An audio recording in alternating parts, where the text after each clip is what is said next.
So what does Putin really want? Does he want war or a face saver?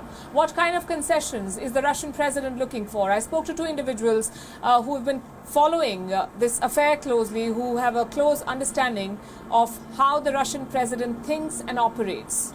Romeo Kokriatski, he's the managing editor at the New Voice of Ukraine, and Svetlana Zalischuk. She's a former foreign policy advisor to Ukraine's prime minister. Here's what they told me earlier today.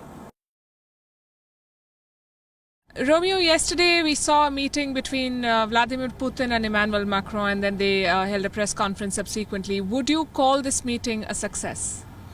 It's hard to say exactly what the success of that meeting would look like in the first place. Obviously, the threat of a further Russian invasion has not gone anywhere.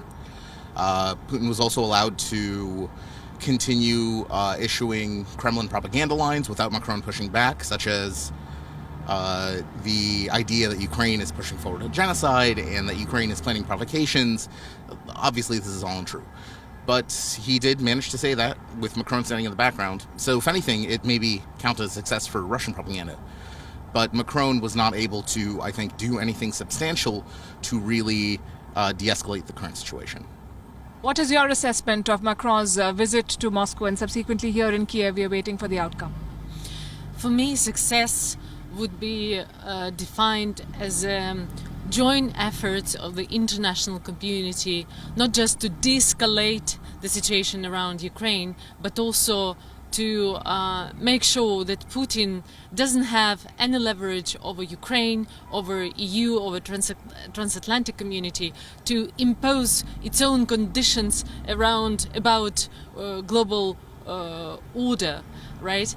And yesterday we've heard that there was a conversation about this Finlandization, right, of Ukraine, and I think that this policy is just unacceptable and not realistic. Because if you look at the opinion polls here in Ukraine, majority of Ukrainians support a strategic course to European Union and to NATO, and it's up to any international leader to tell Ukrainians what their choice should be. We've seen other world leaders visit Kiev, but they came as allies of Ukraine. Emmanuel Macron has come as a peace broker, and he has linked Russian security to European security. How does Kiev view his mission? Macron is part of the Normandy 4 format. So France has played kind of a key role in trying to regulate this conflict that Russia started in our western territories, or in our eastern territories, rather. So I wouldn't call him quite as a peace broker, but as an attempt to represent European interests in this matter. What specific concessions would you say Vladimir Putin wants from the Europeans and from NATO? I know he has spelled out key demands which have been rejected repeatedly, but what specifically is he asking for when we talk about creating a sort of a security apparatus which is acceptable to both sides?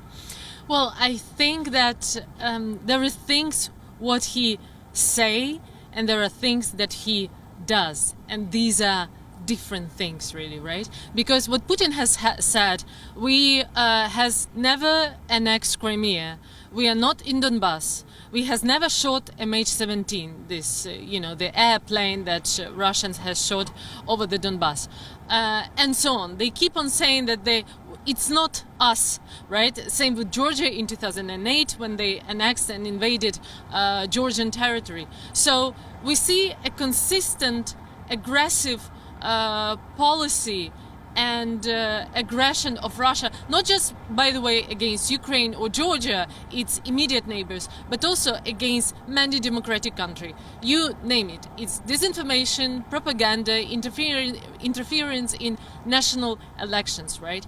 Final question, and very quickly I ask this to everyone who's been observing the situation. Do you believe that diplomacy will deliver, or do you see a war, or if not a full-fledged invasion, maybe a short incursion happening?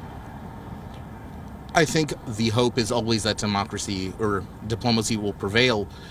In this case, I believe Russia's continuing military buildup. It's not like they simply sent 100,000+ troops and stopped there. They are still continuing to ship both men and material from their far eastern military districts. So in this case, I think it would not be amiss to consider that Putin is looking for a full-scale military confrontation. Your assessment? Well, Putin already used its army in 2008, in 2014 against Crimea and Donbass. So a further military invasion is not out of picture for sure.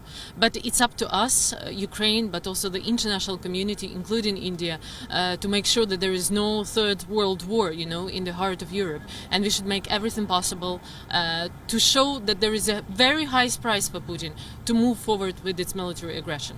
Romeo and Svetlana, thank you very much for sharing your thoughts Thank you with for us. having us. WION is now available in your country. Download the app now and get all the news on the move.